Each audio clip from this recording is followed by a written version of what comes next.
and live streaming in 1080p. I can't believe Harrison just said that. He will be able to wash his mouth out with this detergent. P as I can't believe. Shut up. P as in P. Okay, let's just say it. Hello. This is our weekly fun non-FCC experiment where we experiment without the FCC. In other words, it's like condomless onanism. Now, there's a good biblical term. And anytime we use biblical terms, we're going to be okay in the new America, that's for sure. Let me reintroduce the great Rory Penland, man of 1,487 voices. Always good to see you, sir. That pig never knows when to shut the hell up. Daffy, and of course, the getting to be good, Daffy. Stop it. The ever bountiful, brilliant, whose calipigious brain, even though that's usually a term referred, when talking about buttocks, but we could use it in a brain sense today. The ever calipigious brain, capacious brain of the great Renée Yaworsky. And hello, Renée. Hello from Atlanta, Georgia. Hello. And, I got to use the word pulchritudinous earlier today. Good. So we're both doing that. And it's like, how often do you get to use, and I got to alliterate it with powerful, pulchritudinous, pensive, pondering. It was fantastic. I appreciate the vocabulary. Thank you. And there was Marjorie Taylor Greene. I think Rory had posted some clips on her being interviewed by 60 Minutes. And then, of course, there was a riff done on Comedy Central about all of the different alliterations used. Dingbat, dirtbag. They just went on forever. And they should go on through the entire alphabet, frankly. And she had to sit there and take it. That was the best she part. Did. She just and then kind of try to explain a little bit. Like, I'll tell you what's disheartening as hell. Here's CBS, the Columbia Broadcasting System, also known as Viacom. So basically every movie, every streaming app. I mean, this is not a tiny organization. Comedy Central, which is Comcast. If you have cable or internet, you have Comcast. There's no reason why they can't turn to her and say, gee, why would people be calling you all these terrible names? You're such a lovely person. Lovely people don't have bodyguards, do they? I mean, seriously, who has bodyguards? Russian oligarchs. Well, that's just the media. I expect it from them. Yeah, the media is not, we're not gun-toting. We're just not. Do you know how heavy it is carrying a camera and lights and microphones? It's enough. Hauling around an AK-15 or AR-15. But seriously, why not ask her the most obvious question instead of please respond to epithets? I mean, you could respond, oh, well, it's terrible. Oh, I'm embarrassed. Oh, people are like, way, how dare they? I'm in Congress. I'm in goddamn Congress. I'm in Congress. You're incongruent, honey. That's the problem. Why? I wonder if everyone even knows who we're talking about at this point. Maybe not. Woman. What are these people talking about? Members of Congress, Marjorie Taylor Greene, the famous one that told us about the Jewish lasers. So apparently, this is not Israeli lasers. This is Jewish lasers. Like the guy down the street who might be Jewish is firing lasers at you somewhere and doing something to your brain, which is why your memory is failing. This is I'm going to aim at the California forests, damn it. Yes, that's what it was. The Jews in Manhattan, maybe, or Pennsylvania. They don't know how to clean up their forest. We're gonna nail them. Firing lasers across the continent and into the woods of California and causing great wildfires. Insane. So last week, you guys, I was traveling a bit, and we didn't really get into it because it was kind of awkward for me where I was sitting at the time. But have you ever been invited to go on a trip somewhere? Oh yeah, absolutely. And abroad, like in Europe, and you're totally dependent on the person who invited you or your hosts. Yeah. Right. So that's the thing, is you say, well, it's a good idea. And I said, look, I don't get vacations. I'm not European. I don't get 6, 8, 10, 14 weeks of paid vacation to just go, stretch out and then go back to my health care and retirement. We don't get that in the United States. In fact, we get nothing in the United States. And if you're lucky, you might get 1 week, but they don't pay you for it. So we don't take vacations. So the idea of if you go on a vacation with someone who's from another country, they expect you to just blow off life for 1 week and then eat, $80 restaurants, $150, $200. Why not? And it's like, are you crazy? Seriously? Like, if somebody invites you on a trip, just know they want one of two things. A, you're going along to be their warmth in the bed at night, in which case you could say yes or no before you go. I'm going to say that again. Before you go, you have to negotiate all this stuff because there's so much like unspoken stuff that people assume is happening. And when you arrive, you pay, you owe. And after a trip, they will let you know how displeased they were. So I really haven't said much, but so there. Right. Yeah. Cary, I'm never inviting you again. Well, that's the thing is in a recent situation, I was asked, somebody said, I'm going on this trip and I don't like to travel alone. Now, I do like to travel alone. I do like to be at home alone. I am okay alone. I am independent. I am a free spirit. I can sit for 3 hours alone and not be disturbed. In fact, don't fucking disturb me. Leave me alone for 3 hours because my life is it's media intensive. Like, and what if you want to read a book? I can't have somebody sitting on my lap and try to read a book. Not going to work. But some people require someone else to be sutured to their hip or they can't be happy.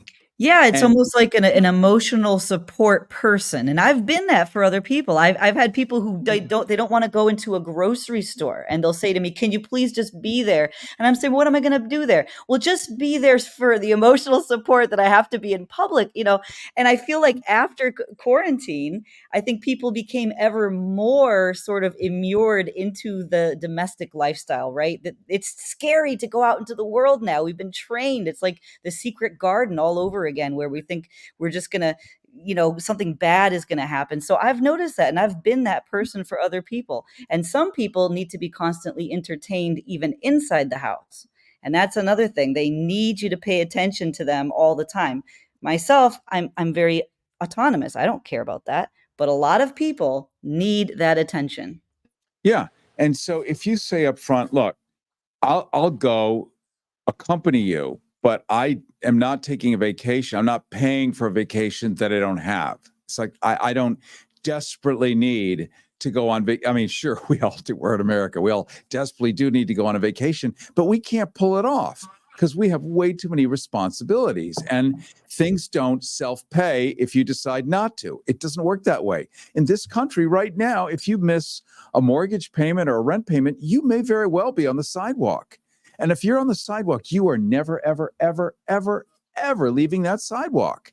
Because guess what you don't have on the sidewalk? A shower. Without a shower, you can't go in and get a job interview. Without the job interview, you can't get a job. What's your address? The sidewalk. Oh, ha, ha, ha. Seriously, what's your address? The sidewalk. I'm sorry. Thank you for coming in today. Am I right? Yes. And many of us, millions, tens of millions, maybe 150 million of us are that 1 minute away from the sidewalk. So going on, luxury holidays with someone sounds like a really great idea, but you have to work the whole time. So basically, you just have to become a digital nomad and swap your workload. They don't understand that. They want to sit in the sun for 3 hours. Now, I'm a little Caucasoid. So me sitting in the sun for 3 hours, as much as I love it, my dermatologist will pull out a horsewhip and flog me to obliteration. You know what I mean? It's not good for you. It's not good for the Caucasoids. Speaking myself, yes, I have very fair skin. It is not a good idea. But this is the thing. When you travel with a person, or if you are the inviter and not even the invitee, where you have to be respectful of the other person where they are. You have to meet them where they are. And somebody's responsibilities might not be the same as someone else's responsibilities, right? Or even their economic background. And I've noticed this my whole life. You go somewhere, you show up, and then suddenly they're imposing on you. It could even be dietary things. I used to be a vegan like back when I was a teenager, and then I was a vegetarian for many years. And that was like a creepy thing back then, because we're going back to the 90s or the early 2000s.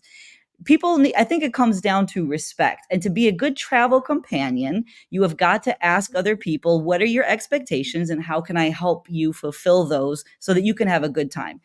Two schedules might be totally different. Two needs might be totally different. But I've noticed a lot of people, they will foist on you right when you're vulnerable, right when you're like, in Rome or something, or you're in Paris. And suddenly it's like, oh, I thought you were picking up this tab. Or, Oh, yeah. I thought that Yeah, you you were got staying an extra week, You right? got it. You should be grateful. Like, why aren't Right. you paying for this and this and this just to show your appreciation? You say, because this wasn't my idea. And I don't need to eat at restaurants and drink that and eat that. Honestly, I'm good with a burger, a hot dog, a grape leaf, or a friggin' protein bar. Seriously, and you end up getting so deep in the shit and you cannot dig your way out, because remember, they're on vacation and they want it to look and smell like a vacation, and you're on budget traveling.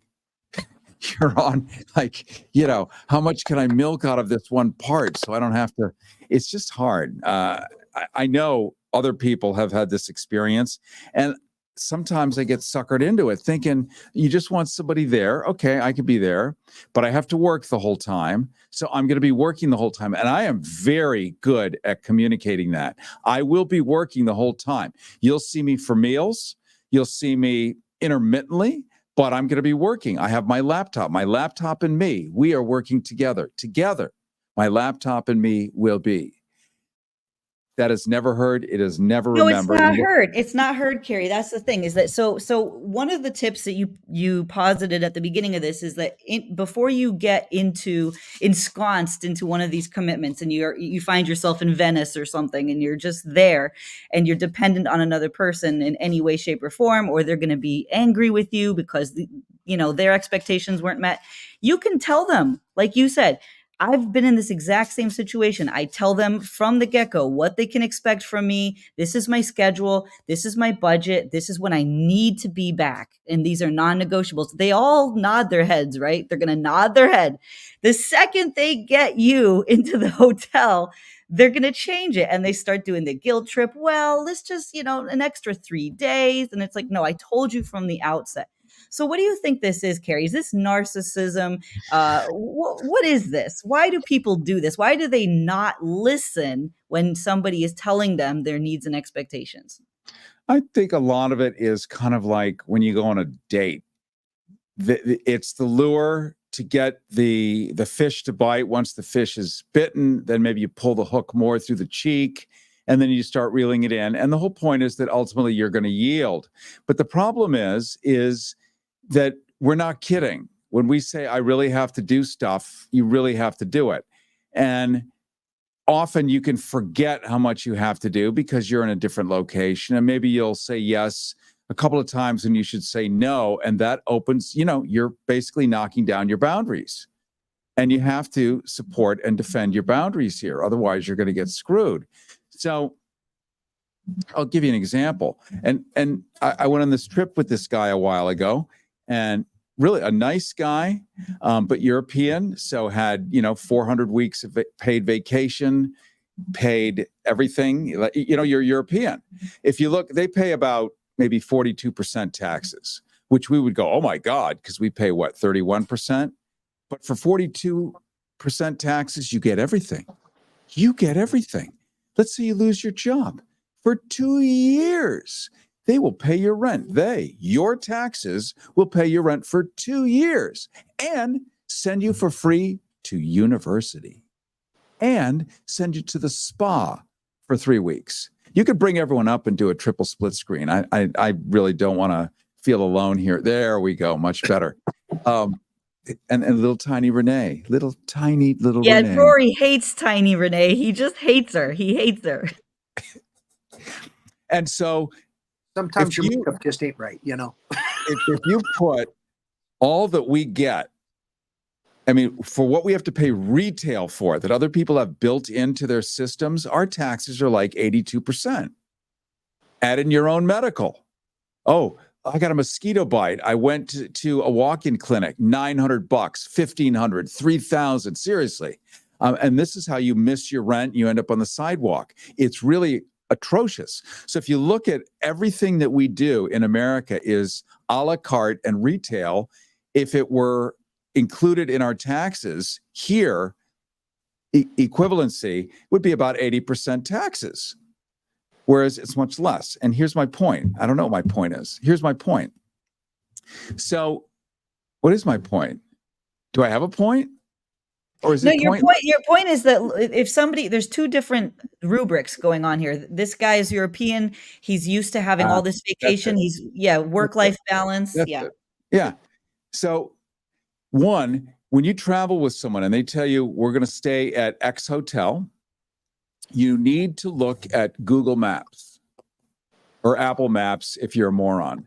But look at Google Maps, something that's real that actually, is going to be accurate. No offense to Apple Corporation. I'm in their ecosystem. I'll never get out no matter what I do. But come on, using TomTom for Apple Maps, seriously. So look at Google Maps and plot out where is the hotel from the airport. And when you find out if it's more than 5 hours from the airport in a foreign country, just say no, like Nancy Reagan. Just say no, except you don't know that it's more than 5 hours. Shouldn't be more than an hour from the airport. That's right.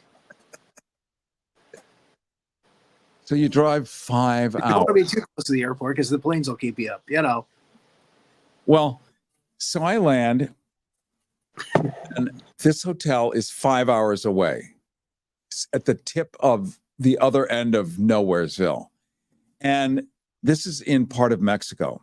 And they have basically a 2-lane road, except it's a 1-lane road. There's no yellow stripe in the middle. You just kind of intuit which half is yours. And the trucks are intuiting which full side is theirs. And that's the whole side. In other words, the whole road. And it's at night and there's no street lamps. 4 hours, 12 minutes to go. And it's nothing but giant trucks tearing down the middle at you and honking. And you go ripping up onto the shoulder through the brush and then back on. And there's no laws, no cops, no nothing. And it is just nightmarish. This is what I was going to tell you last time. And it was so insane.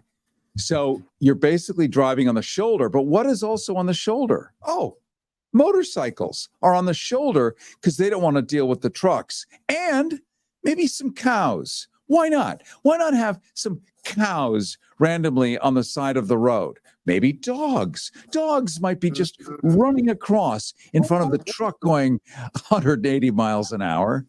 Completely insane. Some chickens. Yes. You want to find out the distance of the hotel from the airport, and then and all that. Anyway, I think I'm just like a moron tonight, and I'm sure everyone is agreeing. I'm just. So you were fearful for your life, were you? Well, yes. Seriously. Usually, when you are invited on a trip, you shouldn't be fearful of your life. You shouldn't be worried that you're going to wake up in a bathtub full of ice without a kid. Okay. I do have a friend who is on an app called Grindr, which is like Tinder. It's the predecessor to Tinder. I've heard of it. Yes. And he was in Colombia and met somebody at a restaurant, because that's what Europeans do. Here in America, it's just you're ordering in your food. It just comes in a human body. You use the app. I remember interviewing the guy who created Grindr, named Joel Simkai, and this is years ago. he had made so much money, 130 million or something like that, that he had to create a nonprofit, because that's what you do in America. If you don't want to pay taxes, you create a nonprofit and you throw all the money in the nonprofit, because nonprofits don't pay taxes. So he created Grindr for Equality. You can go ahead and split the screen.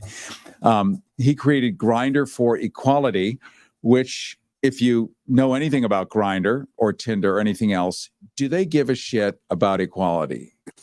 Ever? No. Do they stand for anything? No. Do they want you just to meet up and MEAT, meet up? Yes. So the whole idea of Grindr for Equality, Grindr is just so emotionally they want you to get married. They want their app to be used as a dating app for intimacy. They want you to develop your intimacy problems, work them out through Grindr, please. So I was asking him, I said, so how many unique chats? Let me see if I can read that. There it is. I'm having anxiety just picturing this. Well, white knuckling it at best. She's talking about the driving in Mexico, I think. I'm pretty sure. Yeah. No. Yeah. Good for you. Good, normal human response. Normal human response. Trucks peeling by, tearing down, up on the shoulder, ripping back, and the speed limit is kilometers, not miles per hour.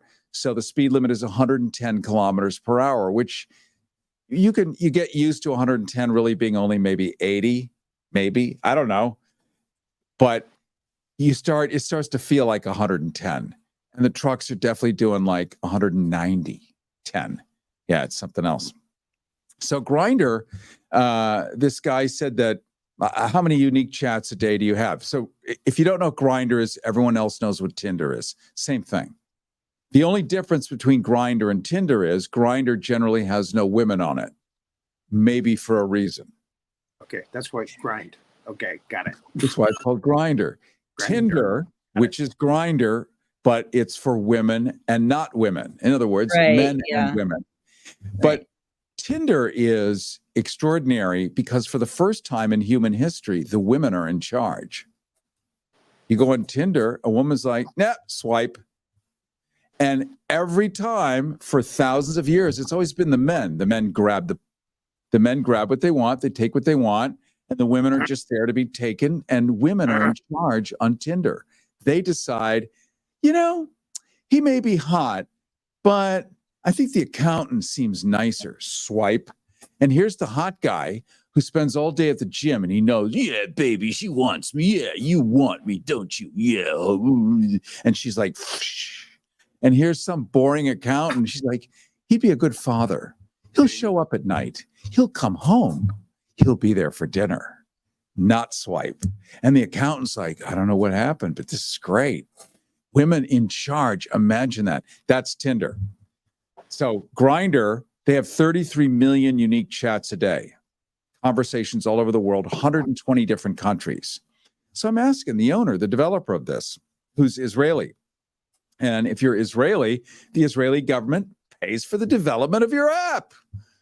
So you can save, $10 million in R&D. Kind of good. One of the benefits. And so 120 countries, 33 million chats. I said, what have you learned about humanity? Oh, well, we don't look at the chats. Really? And a dead air is appropriate right here. Oh, we don't look at the chats. Come on. And it's like, well, maybe we have a sense of, are you kidding? If you can get 33, just a one-day sample of 33 million, you can manipulate the human race like nobody's business.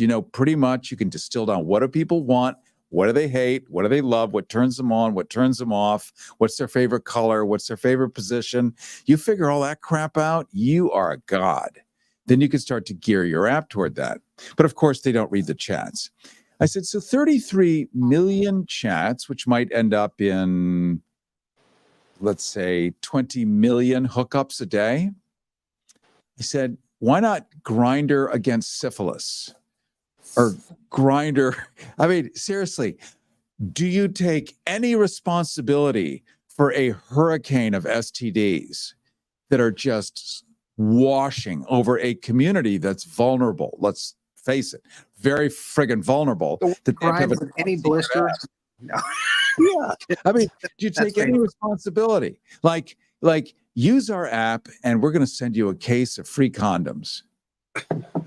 It's kind of like when you would go to Gay Pride in West Hollywood, California, which pulls in about 400,000, 450,000 people. There are giant cardboard garbage cans that just say ID lube on the side, and they're handing out lube all over the place. Now, who doesn't want free lube? And I don't know what you use it for. According to Rory, you might massage your instrument. Yeah. Am I right? There you go. You might. Something you might not.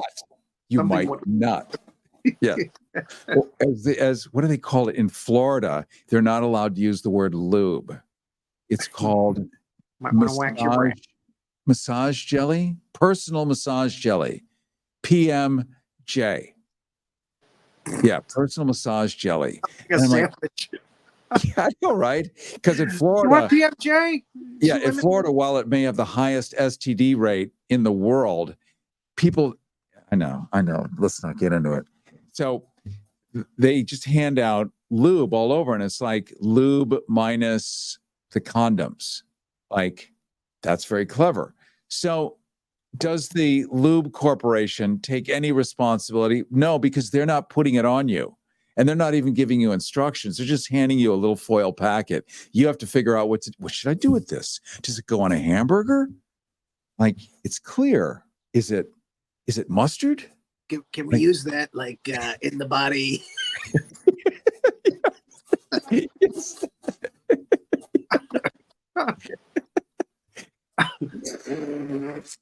But I've got lube. But I've got lube. Why no? Lube. Why say no? I brought lube. The answer should be yes. It's a great day. We got lube. I have one foil packet of lube. Lose it or use it. What should we do? What were we talking about? They got us on this. I always know, but I want to interject because you were talking about startups. You were talking about Grindr and Tinder. You were talking about women wielding sort of the and it's funny because at this exact moment in time, I'm reading Kara Swisher's Burn book, which is she's an insider reporter from Silicon Valley. She knew Mark Zuckerberg, Elon Musk, all of them from the very beginning, and she exposes everyone. She talks about Uber, the Travis guy from Uber, everything. And basically these companies, they just are there to collect data. And Mark Zuckerberg, and he had to apologize for this, it's hilarious, but they found one of his texts and he talked about us, his users of Facebook, and how we trust him with our data. And the text that he wrote was, "They trust me, the fuckwads, like LOL, aren't they idiots?" And then he had to come out and say, "Oh, I didn't really mean it," Well, of course he did. They take our data, they acquire our data, and then they have, like Cary said, they're not going to pay anything for all the STDs or all of the falderall that comes as the backlash. So these are pretty evil corporations, to be honest with you. But carry on. Literally, hold on just a second, please. Henry, I'm finishing up a live stream. Can I call you back in like 10 minutes? I'll do that. Bye. Magic alive. I just thought you'd like to see me use a telephone. That was a telephone call. So I interviewed Mark Zuckerberg back in 2008, I think. You'll remember, Renee, you'll remember, Rory, you'll remember something called MySpace. Vaguely. Oh, absolutely. Yeah. It looked like bad website. Very, very, as Donald Trump would say, very, very bad website. Very, very bad website. And that was what we were all using. And Zuckerberg was having imminent, inchoate success with Facebook. It was just starting to erupt like a carbuncle, like a multi-pimpled carbuncle. It was ready to explode into the public. Is that an image or what? You see it? Sounds like you need lube.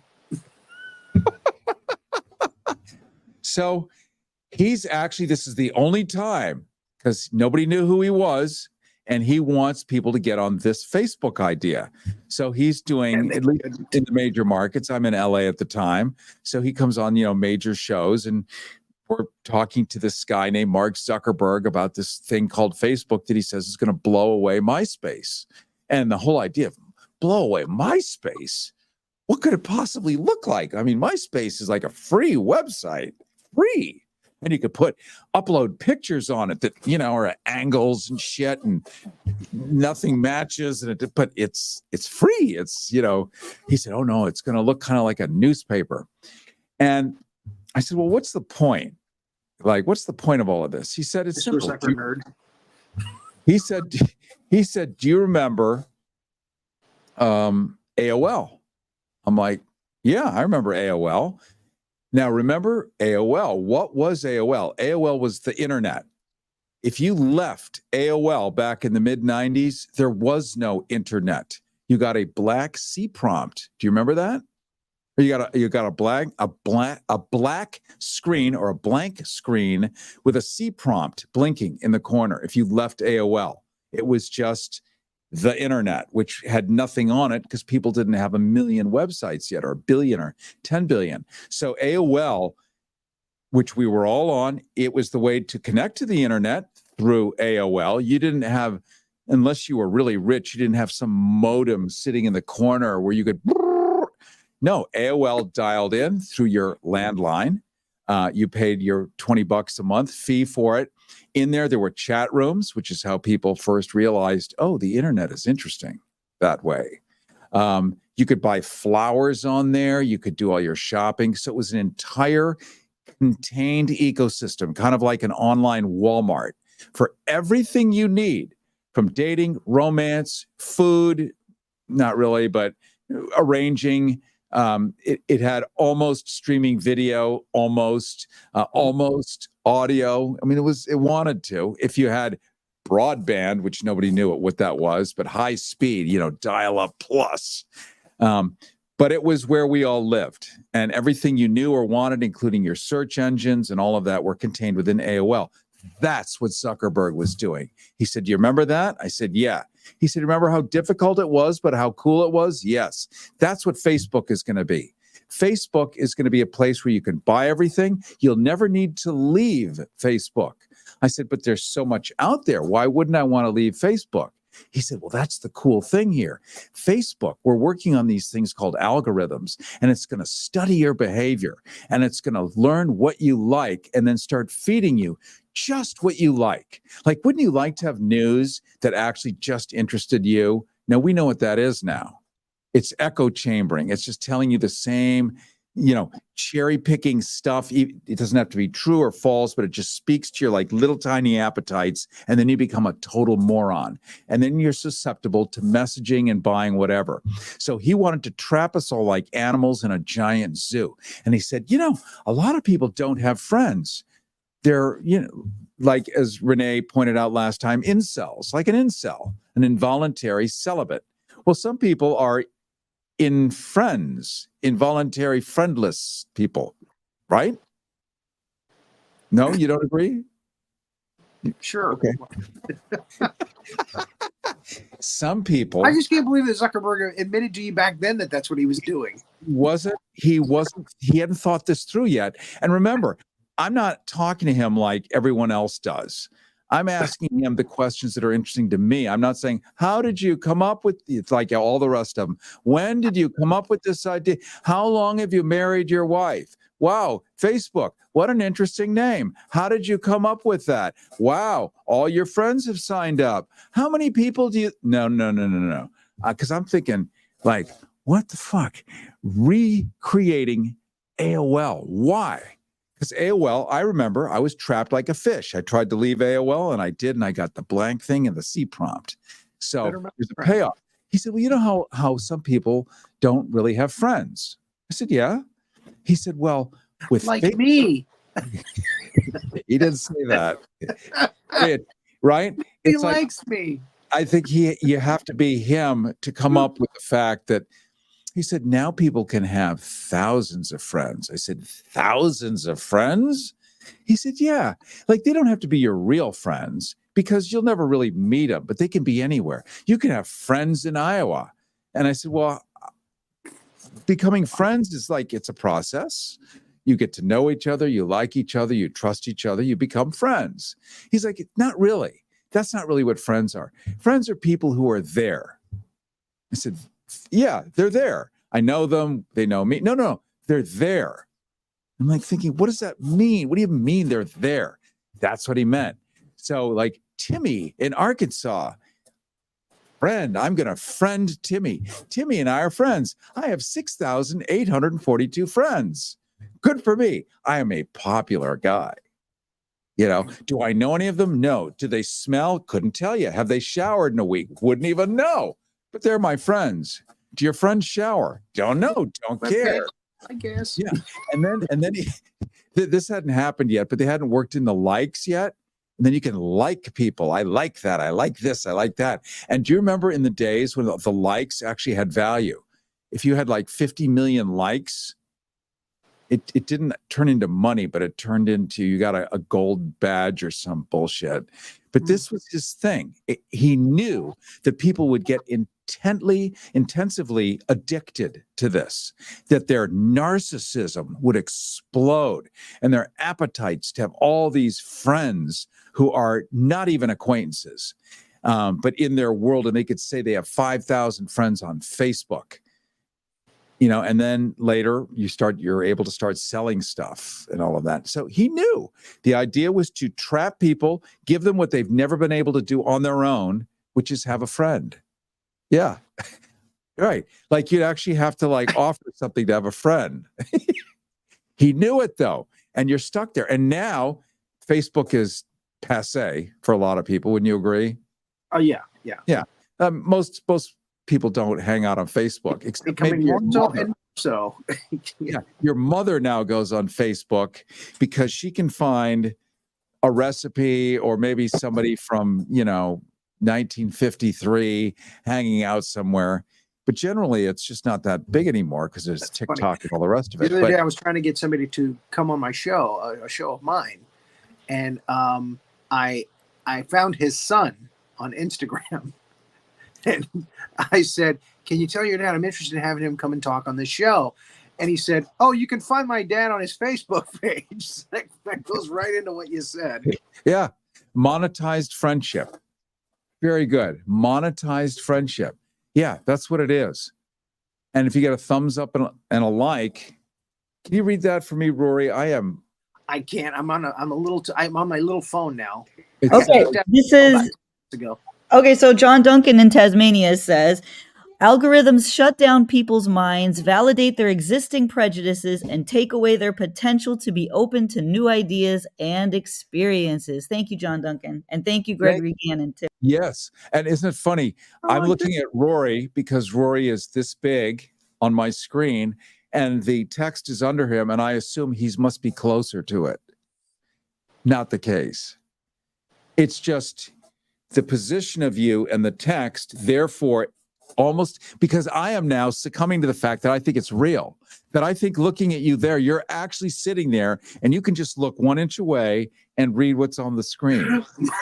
My big eyes can read the small text.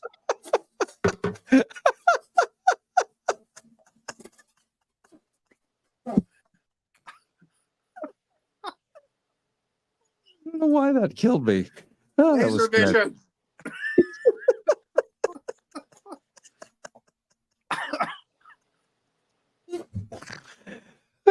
We should have a literacy class together. But will I get you lube? Yeah. Yeah, so that's the whole Facebook thing. And here he is now having entrapped what is it? Is it 2 billion people? Something like that on Facebook, on the platform? God knows. Yeah. And not ever reading any of it. And again, he's running Instagram too. It's like, why? You had a platform. What are you doing making this other platform that basically does the same thing? Because Instagram is the new Poland, and Facebook is the old Germany, and it's 1938. We are going to take over the internet. Yes, there it is. Well, you guys, this has been great fun. I know you've been doing shows all day, so you must be ready to take a breather. I'm good. And thank you, Renee, for everything. That was him segueing, Rory. You're supposed to say yes, yes. Let's wrap it up. You know, She wants. you're not supposed. You have to agree. You're not supposed to say that. No, Rory. he gets to do whatever he wants. This is a free speech zone. Oh, okay, I'm sorry. My away. dictatress inner self just left I'm just on very him. happy that I got my moment with the big eyes. What This does that was say? the Tinder. This says John Duncan said, "Ha ha ha! Brilliant analogy, Cary." And earlier, John, you're my and friend. And earlier, Facebook user said, back when you were talking about the roadways, Mexican roadways, the libertarian dream, no rules, smiley face. Yeah. It's like going down to Key West, down in the Keys, man. It's 2 lanes most of the way. And again, if a big truck or a mobile home, one of those big mobile home wide loads comes Oh, in. yeah. Oh, Double geez. wides. Oh, that are jeez. tailing. Watch out for the pelicans. But at least we have what we call here, or what they call here, that we're required to comply to, is the rules of the road. So at least in Key West, you know that you're going to be going 14 miles an hour for the next 6 hours. Yeah, really. And there it's like, I'm going to go 14 miles an hour and then 140 miles an hour. Not that I want to go 140, but I have 4 trucks behind me with their brights on and the grill right up my ass, and they're going faster and faster. It's like that movie Duel from that Spielberg movie, the very first thing he ever did on TV. Yeah, it's like I got a goddamn 9,000-ton truck up my ass, and he is going to run me off the road because there's no cops, there's no laws, it's libertarian mayhem, and a big truck is bigger than a crappy little VW Golf, isn't it? All of a sudden, it's Jeepers Creepers. You got the truck up your ass. Oh, no. Yes, it's terrible. Is that a gargoyle driving that truck? That's right. So you guys, I do have to go. It has been a wonderful hour as always. We'll have to pull that little moment of Rory and his eyeballs, because that was the keeper. That was the keeper. That was the sweet spot of the show. And we try to, keep these things in a quiver. And I appreciate it wouldn't be a Cary Harrison Files without saying quiver. I think we always say quiver, but we didn't do any of the mushroom analogies, and we didn't do any phallus analogies. And there's one more thing that they look forward to. Yeah, we didn't. Did we even? No, we just talked about Grindr, but we didn't talk about what people do. And with what? Didn't. And there's also one more thing that they look forward to, but they'll remind us. Gregory Gannon just said right now, LED headlamps should be outlawed. Oh God, yes. Yeah, 1,000-watt halogen airline landing lamps blowing through your dirty windshield in like thousands, like a big prism. Yeah, and the horn honking is hot. Makes me hard. And that's right. Gregory's reminding us, did we make up any new words tonight? That's right. He likes it. Oh, and then John Duncan is reminding us, no, you didn't talk about penises. I feel robbed. We got to give the people what they want, Cary. We didn't talk about anus at all. No anus. We talked all about lube, but no anus and no penis. Okay. Well, let's think of a penis moment here. It fits with Mark Zuckerberg, Mexican truck drivers, and Instagram. Mark Zuckerberg, no penis. Yeah. So I had a neighbor in West Hollywood. But his hair does look like pubic hair. She was his nanny for his kid, and she had to deal with him not that often. But her job was to go up to Silicon Valley and hang out for a couple of weeks and babysit. And she had an NDA. She wasn't allowed to say anything about the guy. But I said, well, what was he, what's he like in real life? I mean, I see just kind of a skeezy character there. She said, well, that's a good way to put it. Skeezy. I said, so is he a good dad? She said, well, I can't really tell. Is he a good mom? well, I can't really tell either. But the idea of Mark Zuckerberg nakedly, I think I'd rather see him naked than Donald Trump, now that I think of it, because we know from Renee, we know that the answer is no if Donald Trump is standing nude at the end of the bed, wearing nothing Absolutely. but Yes. garters holding up socks. And there's My a golden shower mushroom. somewhere. It's a beautiful mushroom. It's the best mushroom. The hands aren't tiny at all. Also, the hands are not tiny. I They're could have big. sworn I sent you a picture that I had of him where they were spraying the tan on him. I'd remember that. I would One of the remember most, that. it's the grossest, most disgusting pictures. You just think Jabba the Hutt right away. I'm going to show you a picture. I'm hoping you can see it. Is that not the greatest thing you've ever seen? You sent that to me, yeah. It's fantastic. It's the best thing ever. Underwater Cary Harrison. That came from Mary Trump, and she posted that some time ago, and with the caption "bottom feeder." And that is still my all-time favorite picture of him. I think it says it all. All right, you guys, I'm gonna cut you loose. Okay, but there's a couple more. There's a couple more comments if you want them. Yes. There's a couple more comments. No penis speak. There is the new word of the day.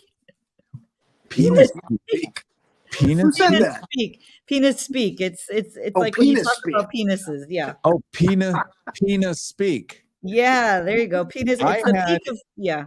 I had in 7th grade a quite a brilliant English teacher. He was a Kiwi, and we were studying Shakespeare. Not that you studied Shakespeare in 7th grade. It was enough to get you to sit in a chair and not freak out and fucking light shit on fire and go crazy. But the way that he got us slightly interested in Bill Shakespeare is he would put words together on the blackboard, run out of space on one side, and then start below. So, example, he would put, the pen is mightier than the sword. Do you know that phrase? Yes. The pen is mightier than the sword. So he would put the pen and start writing the pen at the edge of the blackboard so that there wasn't much room for is to stand alone. So you'd end up the penis mightier than the sword. Yeah, he did that shit on purpose a lot. And of course, you weren't allowed to really say anything because you're being prurient and inappropriate. And this is English class, but I just remember all of this like filthy, rotten, memes to like underaged children, these beautiful, clean, innocent minds like mine, fucking fresh as the daisy, sitting there looking at the penis mightier than the sword. And it turns out he was right. What does that say? What's the use of an anus without a penis and lube? Hang on. Did Rory say that earlier? Or is Joe saying that? John Duncan. Surprisingly coming from him. No, I guess has he? I don't know. But he's correct, because how else are you going to ply your bulbous manhood into a constricted sphincter like that without some kind of lubrication? With lube. Yeah. I mean, that's why they make the stuff, I believe. Or in Florida, it is simply personal massage jelly. Let me personally massage that for you. Happy ending. Okay, well, there it is. That is the happy ending. That's the happy ending of the show. That's a nice little button on it. Yeah, very good. Very good, Rory. You buttoned it up for us. We thank everyone. We thank you, Rory Penland, man of 1,483 voices now. We saw a couple of new ones, plus Mr. Eyeballs. So that's another character. New character. And the great Renée Yaworsky. Absolutely. Although I'm a little bit of a dictatress, we found that out about me, and I had to have, I had to be reminded this is a free speech zone. I was trying to just make Rory Dictate- do my what? bidding. Do my bidding, Rory. Tasting what? Dictatress. Dictatress. Oh, Or okay. dictatrix with an X on the end. Oh, that's like much a better. dominatrix. But with Much a- better. Much Anyway, better. Dictatrix. Dictatrix. Dictatrix. Yes. Or no, dictatrix. Dictatrix. Yeah. Dictatrix. A lot of tricks. Yeah. And I'm wearing leather, of course. My Okay. leather cap. He's I our new just, dictatrix. yeah. It's too bad that the camera broke because you would have seen me in a full leather or a pleather outfit. It's fantastic. Leather. Naga hide. Naga hide. It's Naga. It's a nudie fine suit. Corinthian leather. Absolutely. All right, you guys. I adore you, and I will see all of you, and Rory will see all of you next week. With my big eyes. All right, bye, you guys.